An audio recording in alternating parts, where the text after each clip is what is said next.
ตอนนี้ก่อนที่เราจะไปสุพรรณบุรีนะคะ เราแวะที่นี่ก่อนไก่น่ากินมาก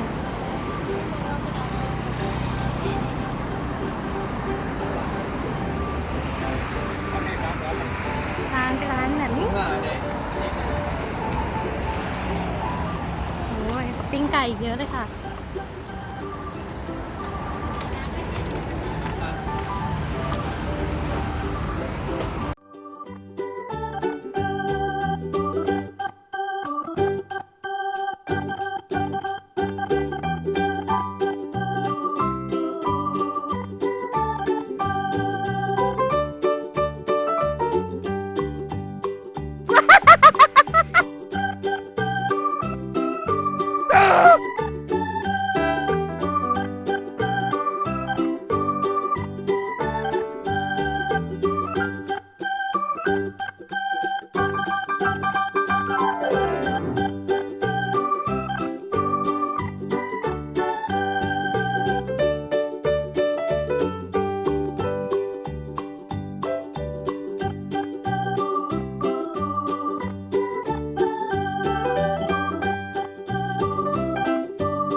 อันนี้เป็นศูนย์บริการที่พักนะคะ ถ้ามาถึงแล้วก็มาที่อาคารหลังสีเทากันเลย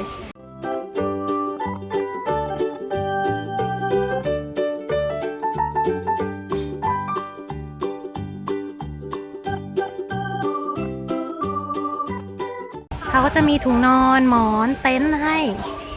แล้วก็จ่ายตังค์ให้เรียบร้อยนะคะ เต็นท์ก็จะกางประมาณนี้เลย อยู่ใกล้กับที่จอดรถเลย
จากที่เราเช่าที่พักนะคะ ก็จะมีคนนำเต็นท์มากางให้ เราสามารถเลือกที่ได้เองเลยนะคะ ว่าอยากกางตรงไหนส่วนไหนของอุทยานอะไรอย่างเงี้ยเลือกได้เองเลย แล้วก็บอกเขาให้เขาช่วยกางให้ประมาณนี้ค่ะ เต็นท์ที่เราได้วันนี้ก็จะราคา260 บาทคาดว่าน่าจะนอนได้ประมาณ 3-4 คนเลยทีเดียวนี่เป็นเวลากลางคืนแล้วนะคะทุ่ม15 นาทีที่นี่ไฟค่อนข้างจะน้อยแต่ว่าก็พอมองเห็นอยู่ทางที่ดีควรเตรียมตะเกียงหรือว่าไฟฉายอะไรมาอย่างน้อยเต็นท์ละ1 อันนะคะอาหารยังมีขายอยู่นะตอน1 ทุ่ม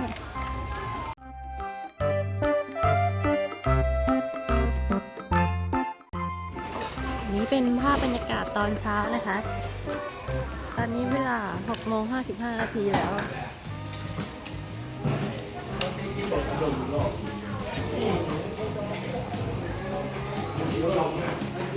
เป็นก๋วยเตี๋ยวเย็นตาโฟ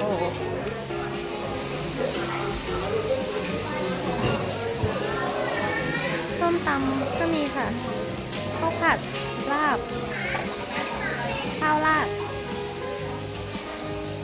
นี่ก๋วยเตี๋ยวอีกเจ้าหนึ่งนะคะอันนี้เป็นอาหารตามสั่ง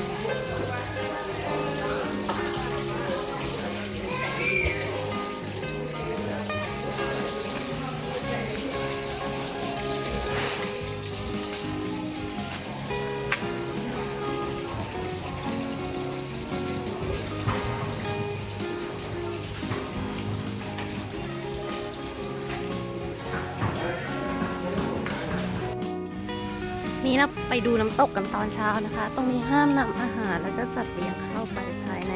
น้ำตก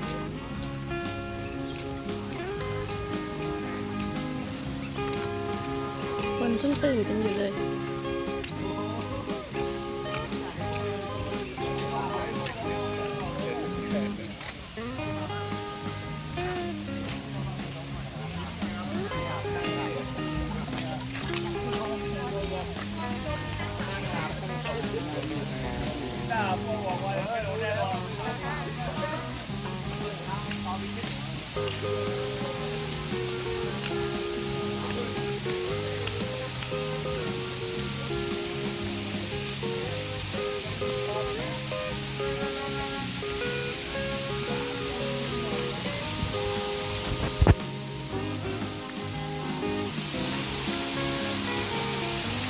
นี่เป็นน้ำตกที่เราดูเมื่อวานนะคะ ตอนเช้า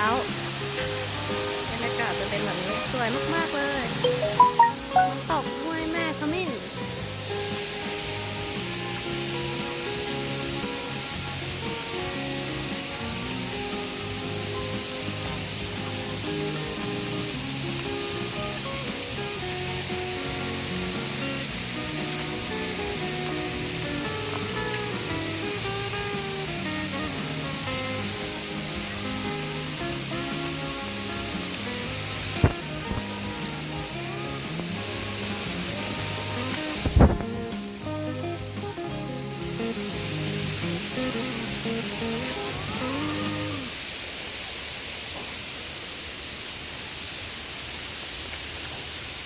เดี๋ยวเราไปดูจุดชมวิวก่อนนะคะว่ามีอะไร ตอนเย็นกับตอนเช้าจะเหมือนกันไหม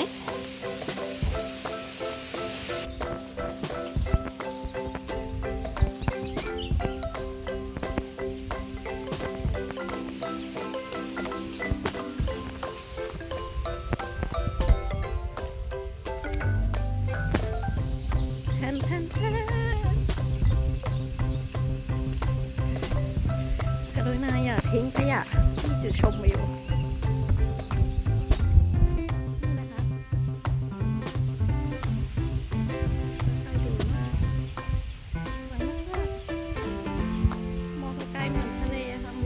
ตามทะเลแต่กาญจนบุรีไม่น่ามีทะเล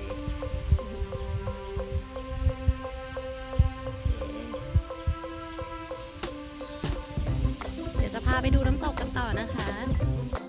ตอนนี้เราก็มาถึงทางลงไปน้ำตกชั้น1 2 3 4นะคะที่นี่ประตูจะเปิดเวลา6 โมงครึ่งถึง5 โมงเย็นแล้วก็ห้ามใช้สบู่หรือแชมพูลงในทานน้ำตกด้วย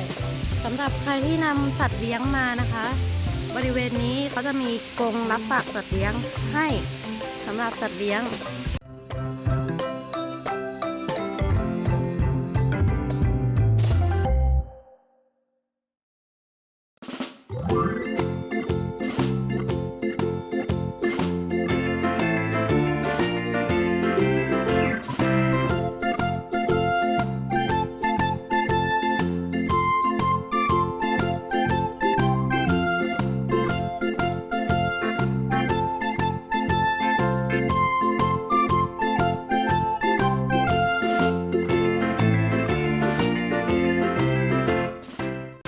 ชั้นที่5 6 7เราต้องเดินไปอีกตรงนู้นนะคะระยะทางประมาณ1 กิโลส่วนชั้น1 ถึง 4ระยะทางรวมทั้งหมดประมาณ500 เมตรใกล้ๆเลยตอนนี้เราก็มาถึงน้ำตกชั้น4กันแล้วนะคะเขียวมากใสมากสามารถลงเล่นน้ำได้ชั้นนี้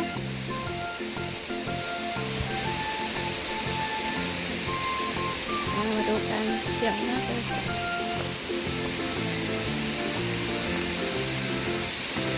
ชื่อ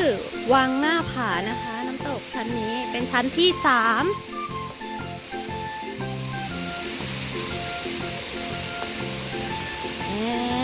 มาดูกันตื่นเต้นมากเลยเขียวแล้วก็สวยมากอันนี้เป็นป้ายห้ามนำเครื่องดื่มห้ามนำสัตว์เลี้ยงห้ามกระโดดน้ำนะคะ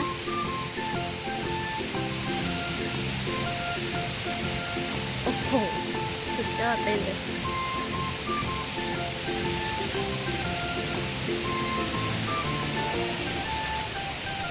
เดี๋ยวให้ดูรอบๆแล้วตัวจ๋าว่าจะลงไปเล่นน้ำแล้วนะคะชั้นนี้ ทนไม่ไหวแล้ว ถึงตอนเช้าจะหนาวนะคะ แต่ว่าเจอน้ำตกขนาดนี้ก็อยากลงกระโดดเหมือนกัน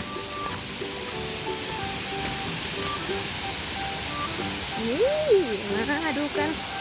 แมม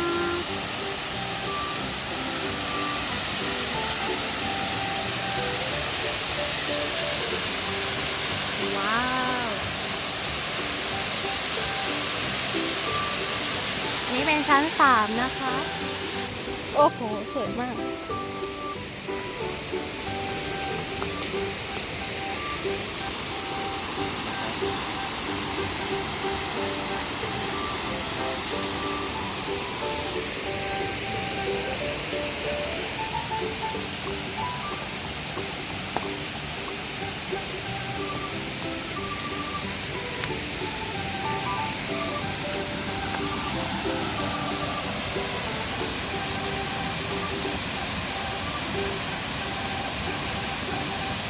และแล้วตอนนี้ก็ถึงชั้น2ชื่อว่าม่านขมิ้นนะคะ มาดูกันเลยว้าวนี่ม่านขมิ้นอันนี้สวยไม่แพ้ชั้น3ชั้น4เลยนะคะให้ดูรอบๆเนาะ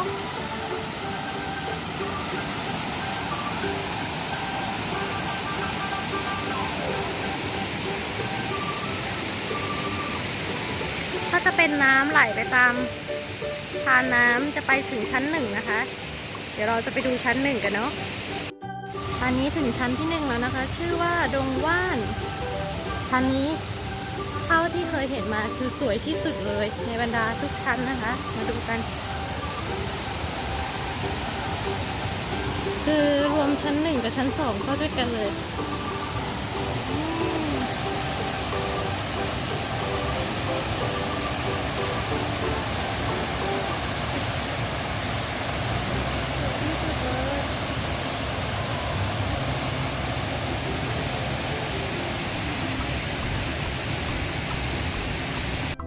ตอนนี้เรามาถึงสุดทางแล้วนะคะเป็นโรงไฟฟ้าพลังน้ำของน้ำตกห้วยแม่ขมิ้นนะคะ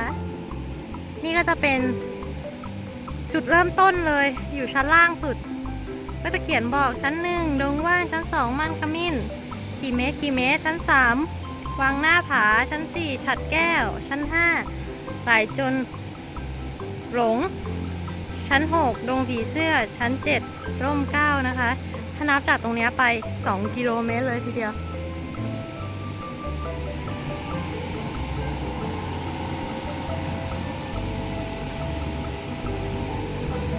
นี่จะเป็นสุดทางแล้วนะคะของชั้นที่1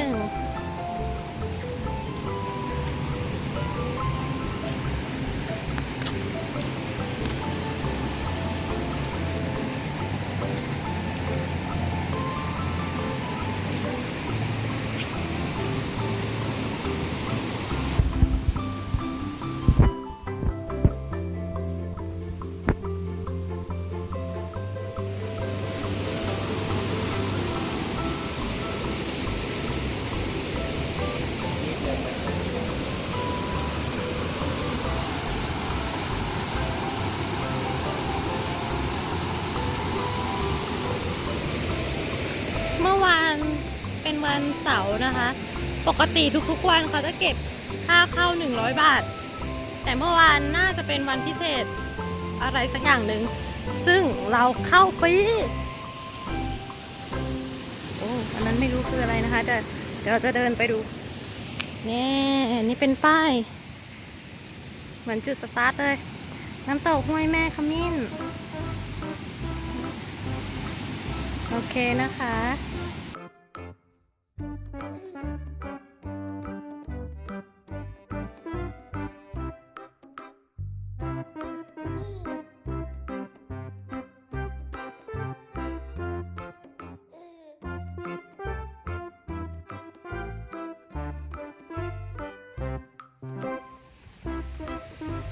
เค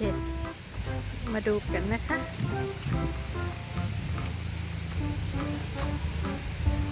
อันนี้เป็นตัวอย่างแมลงจรหนอน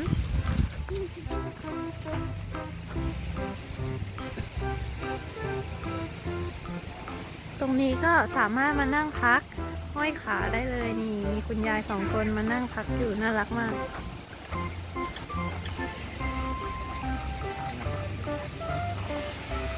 จุดนี้ก็เหมือนกันนะคะห้ามนำสัตว์เลี้ยงและอาหารทุกชนิดเข้าถ้าฝ่าฝืนเขาจะปรับเราถึง500 บาท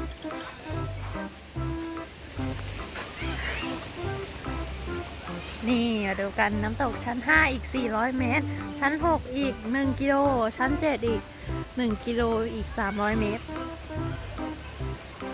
ไปนะคะเดินกันต่อไปตอนนี้เราก็มาอยู่ชั้น5แล้วนะคะชื่อว่าไหลจนหลงมาดูกันว่าจะสวยแค่ไหนว้ายไม่มีน้ำค่ะ หลงเลยค่ะอันนี้หลงไม่มีอะไรเลยเดี๋ยวเราไปดูชั้นบนดีกว่าจะสวยกว่านี้นะแล้วเราก็มาถึงน่าจะเป็นชั้น6นะอันนี้เมื่อกี้เราเจอต้นไม้ป่าชนิดหนึ่งนะคะชื่อว่าแดงชื่อแค่นี้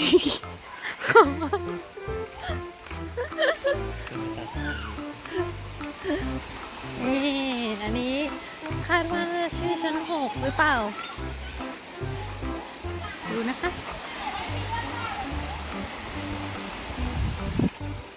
หรือว่าไม่ใช่นะอาจจะไม่ใช่ชั้น6เป็นจุดเล่นน้ำเฉยๆโอเคเดี๋ยวเราไปต่อกันที่ชั้น6นะและต้นนี้เราคาดว่ามาถึงชั้น6แล้วจะตื่นเต้นทำไมระยะทางกว่า1 กิโลเมตรนะคะที่เราเดินมาซึ่งต่างจากชั้น5เมื่อกี้มากๆเลยนี่อู้สวยมากอันนี้สวยเนาะ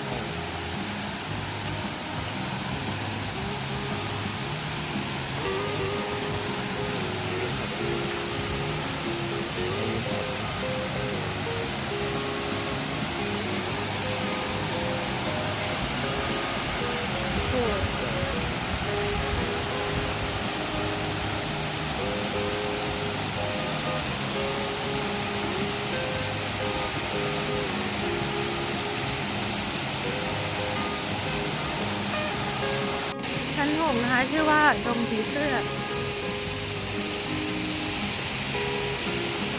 เลยตามที่เราเห็นเมื่อกี้เลยนะคะเมื่อกี้เราอยู่มุมข้างล่างอันนี้เรามาอยู่มุมข้างบนนะคะถ้ามองภาพรวมๆก็จะเป็นแบบนี้โอเคเราไปชั้น7ต่อกันดีกว่าตอนนี้เราก็มาถึงชั้น7แล้วนะคะชื่อว่าร่มเกล้าคนเยอะมาก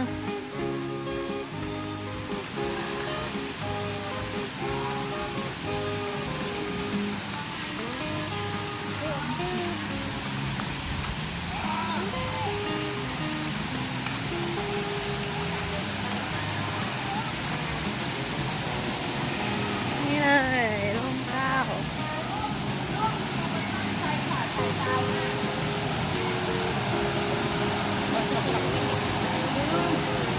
ตั้งใจมาก โอ้โหชั้นนี้สวยนะคะแต่คนเล่นเยอะนิดนึง